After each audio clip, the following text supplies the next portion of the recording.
Cosas como son. Hace pocos minutos ha tenido lugar una sesión del Consejo Permanente de la OEA en la que se ha discutido una resolución que se había preparado respecto de la crisis en Venezuela. Lo que la resolución proponía es que se publiquen los resultados disponibles de las mesas electorales y que se verifique la integralidad del voto. Esta moción ha sido rechazada, pese a que obtuvo 17 votos a favor, 11 abstenciones, ninguno en contra y 5 países ausentes. Entre los países que se abstuvieron o no se presentaron el día del acto figuran sobre todo los países caribeños, islas en general, que tienen una relación de dependencia económico-petrolera con Venezuela desde hace mucho tiempo y que se preveía que votarían en abstención o en ausencia. Pero entre los que se abstuvieron, repito, no votaron en contra, figuran también Brasil, Colombia y Bolivia. Sobre Bolivia se sabía que votaría de una manera hostil a la aprobación. No se pensaba lo mismo sobre Colombia y Brasil, incluso el presidente Lula ha mantenido conversaciones durante las últimas horas con el presidente de Estados Unidos, Joe Biden. Peor aún, entre los países ausentes que no se presentaron al voto, figura México, que había tenido también una actitud que podía permitir esperar a que tomara posición en vista también de la vehemencia con lo que hizo López Obrador jugando las elecciones en el Perú. Otro elemento importante para entender esta realidad numérica es el voto contabilizado de Venezuela. ¿Cómo así Venezuela, que se ha retirado de la OEA, termina con asiento en la sesión de hoy y solicitada a votar, cosa que no hizo, figuró como ausente, junto a México, porque el procedimiento para el retiro lo llevó a cabo el presidente Guaidó, que la OEA nunca reconoció como el presidente legítimo de Venezuela. El Perú sí, cada uno juzgará. De manera que bajo esas consideraciones se necesitaban 18 votos a favor para que la resolución se apruebe y solo se obtuvo 17. Repito, mucho más que las abstenciones, 0 en contra y 5 países ausentes. ¿Cómo hemos llegado acá? ¿Cuál es la naturaleza de los errores cometidos en el proceso electoral en general y qué deficiencias manifiestamente deliberadas se han podido cometer? Para hablar de esos aspectos técnicos hemos invitado a unos grandes especialistas de las encuestas y de los votos y de resultados a boca de urna en nuestro país, que es Alfredo Torres, presidente de Ipsos Perú.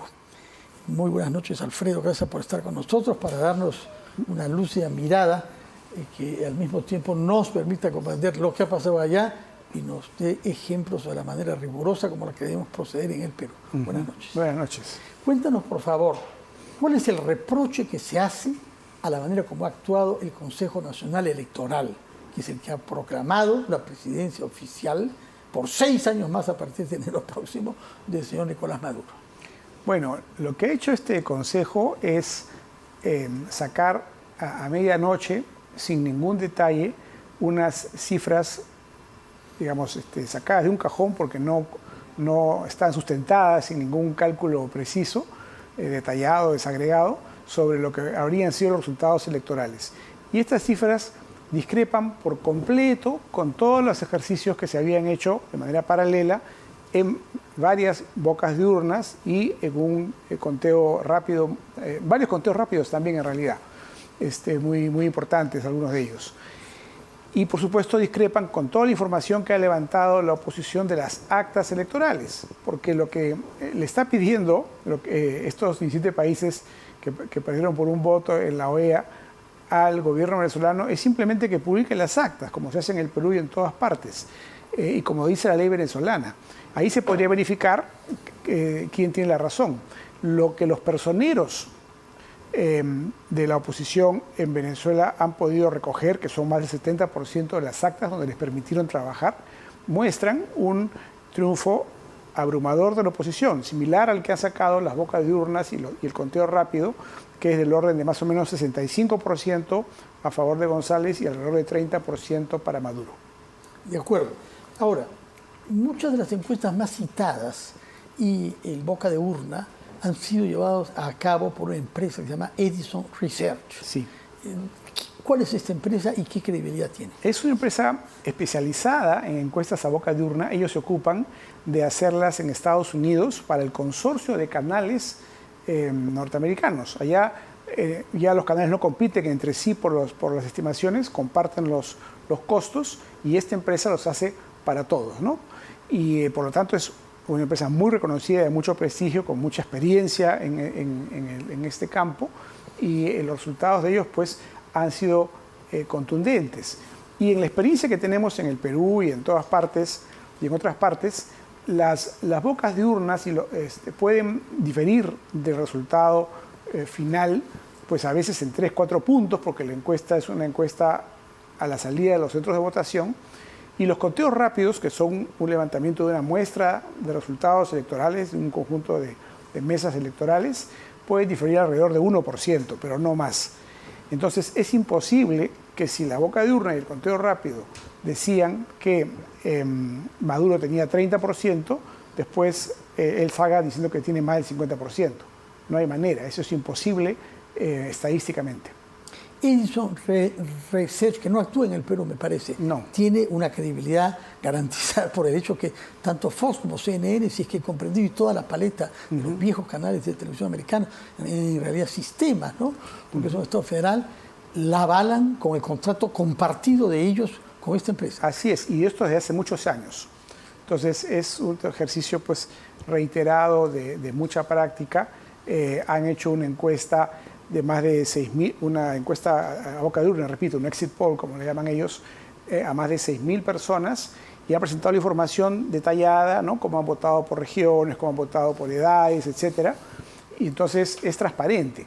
Es todo lo contrario que lo que ha hecho el Consejo Nacional Electoral venezolano, que ha presentado un número sin ningún sustento y ahí lo ha dejado. Ni siquiera es el número del 100%, ¿no? Dijeron que está del 80%, ya con esto ya ganó, proclamamos presidente por enésima vez al señor Maduro.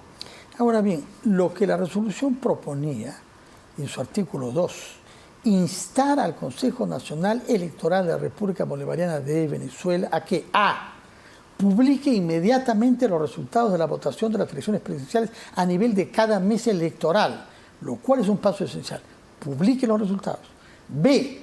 Como lo han solicitado los actores políticos venezolanos relevantes, se lleva a cabo una verificación integral de los resultados en presencia de organizaciones de observación independientes para garantizar la transparencia, credibilidad y legitimidad de los resultados electorales.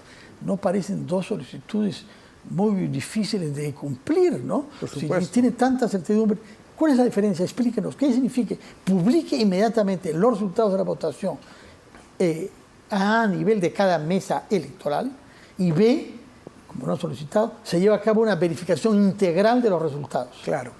Es igual que lo que ocurre acá. Por un lado, cuando se hacen las elecciones, las actas electorales, cada personero se puede dar una copia del acta, se publican en una página web y uno puede verificar los resultados que han sido incluidos en el cómputo, como lo que decía el acta cuya copia se llevó el personero, ¿no? Ese es el acta. Y luego el otro tema es lo que acá llamamos los personeros técnicos, que supervisan que el proceso de cómputo esté bien hecho. Entonces, eso se refiere al segundo tema, que vengan observadores internacionales, expertos, para verificar si el proceso, digamos, de suma de los votos está bien sumado, ¿no? Pero es clarísimo que el gobierno venezolano no quería hacerlo. Ellos bloquearon el ingreso de observadores de la Unión Europea, de la OEA, etcétera, desde el comienzo. Apenas aceptaron que entren unos cuantos como de Carter, y Carter lo que dijo al final es estas elecciones no han sido limpias, o sea que tampoco pudieron convencer a este pequeño grupo de observadores de Carter de que la cosa estaba bien, a pesar que seguramente los llevaron a ciertos lugares donde la cosa era más o menos razonable. Aún así, para ellos también ha sido evidente el fraude. Entonces, está clarísimo que ellos no tenían intención de que haya una elección limpia y por eso han bloqueado desde antes la participación de observadores internacionales calificados, ¿no? De acuerdo. Ahora, ¿qué instituciones internacionales son las que alude el artículo 2b? en presencia de organizaciones de observación independientes para garantizar la transparencia, credibilidad y legitimidad. Esta verificación integral se refiere a qué? Porque no disponemos, hasta el momento no se conocen, sino, según el gobierno, 80% de las actas que han sido escrutadas. ¿Cómo es esta verificación integral? Bueno, tendría pues que autorizar, si se hubiese aprobado esta resolución, el gobierno venezolano autorizar el ingreso de expertos nombrados, por ejemplo, por la Unión Europea, que vayan a verificar el proceso y que exijan que además el gobierno venezolano cumpla con su propia ley que establece que las elecciones tienen que publicarse la información y el detalle para conocimiento de todos. O sea, ellos están violando su propia ley al no publicar los resultados detallados que permiten construir el supuesto triunfo de Maduro, ¿no? De acuerdo. Ahora, ¿qué diferencia hay entre la publicación inmediata y la verificación integral? Pues, la publicación inmediata... Son dos artículos. Sí, la publicación se refiere a las actas.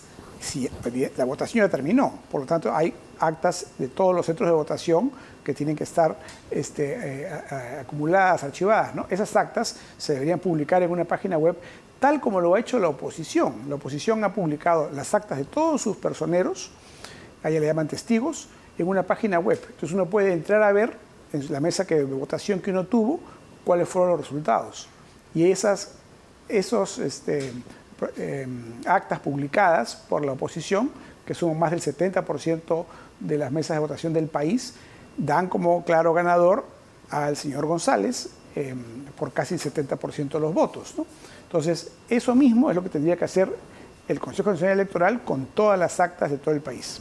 Tanto es así que tenemos los resultados de las dos mesas que hubo en el Perú, en la que ha terminado con alrededor de 600 votos, con una victoria de González de más del 90%. Claro, y eso que no han permitido que se inscriban todos los venezolanos que están en el extranjero, que son 7.7 millones, según el propio informe de la OEA, de los cuales adultos en edad de votación son alrededor de 5 millones, han permitido que se inscriban menos de 100.000. Entonces, si hubiesen votado esos 5 millones, evidentemente el resultado habría sido mucho más abrumador a favor de González, ¿no? Sí, sí. Bueno, ahora, el gobierno ha contestado que no, y además no tiene ahora un mandato de la OEA, de la cual siguen siendo miembros de la OEA, Venezuela pese a todo. ¿Qué significa? Que no quiero que se haga lo que me está solicitando la comunidad internacional. No, claramente se están entorneando en el poder, como ha pasado, hemos visto décadas atrás, ¿no? en Cuba, en Nicaragua, en alguna medida en otros países, en otros continentes, ¿no? El caso de la Rusia de Putin, por ejemplo, son autocracias que utilizan las elecciones solamente para simular una participación ciudadana, pero en el fondo ellos no están dispuestos a ceder, a dejar el poder, ¿no? Por otra parte, quisiera saber exactamente cómo se vota en Venezuela, porque el voto es electrónico para todos. Acá en el Perú se experimenta un poco en algunas circunscripciones pequeñas, me parece, ¿no? Sí, pero vamos hacia eso. ¿Qué significa? ¿Qué da más posibilidades de fraude? Bueno, en realidad el voto electrónico tiene algunas dudas, hay que reconocerlo, en algunas partes del mundo.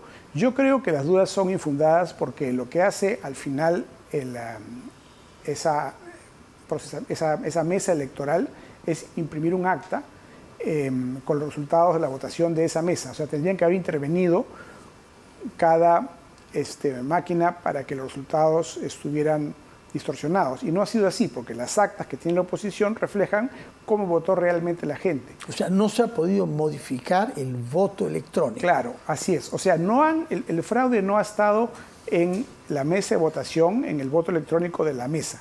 El fraude ha sido posterior, en el procesamiento central, que eso podría ocurrir también en un esquema de voto manual, porque evidentemente esas actas en el Perú, por ejemplo, se tienen que digitar y procesar de manera ya acumulada numérica. Pero lo cierto es que el fraude ha sido tan burdo que ni siquiera se han dado el trabajo de construir un resultado electoral más o menos verosímil que sume regiones para llegar a un total favorable a Maduro. Han inventado una cifra. Y como lo han inventado, no pueden presentar ahora el detalle porque no hay manera de que sumen los parciales el total que ellos han divulgado. Bueno, en todo caso, por todas estas razones, esta resolución rechazada de la OEA, que se había esforzado de ser muy relativamente moderada, en realidad sí, lo único que se pide en el artículo 2 son dos cosas que por lo que sentido común, perfectamente factibles, ¿no? Por otra parte, yo quisiera saber algo más. ¿Qué se puede hacer ahora en términos de contabilidad electoral? Es decir, ¿cómo así la oposición ha logrado tener muchas más actas oficiales que el propio Consejo Nacional Electoral, por lo menos lo que ha publicado? Bueno, el Consejo tiene todas las actas, ¿no? Se ha querido publicar, es otra cosa. Lo que ha hecho la oposición es organizarse muy bien para tener personeros o testigos, como le llaman ellos, en la mayor cantidad de mesas de votación. Ha podido tenerlas en todas, quizá, no estoy seguro, pero entiendo que en alguna de las mesas ha habido problemas y no los dejaron entrar, no los dejaron llevarse las actas, hubo dificultades, pero han conseguido estar presentes en el 70% de las mesas. Creo que esa es una lección para todos los partidos, que es organizarse para tener una buena defensa de su voto pues, en las mesas electorales, ¿no? Igual ese mensaje es para el Perú y para cualquier lugar, siempre hay el riesgo, ¿no? Incluso con el voto presencial, que si no hay personeros, digamos, los miembros de mesa se pongan de acuerdo para favorecer a un partido, ¿no? Entonces, por eso es importante que los partidos tengan su personero en mesa.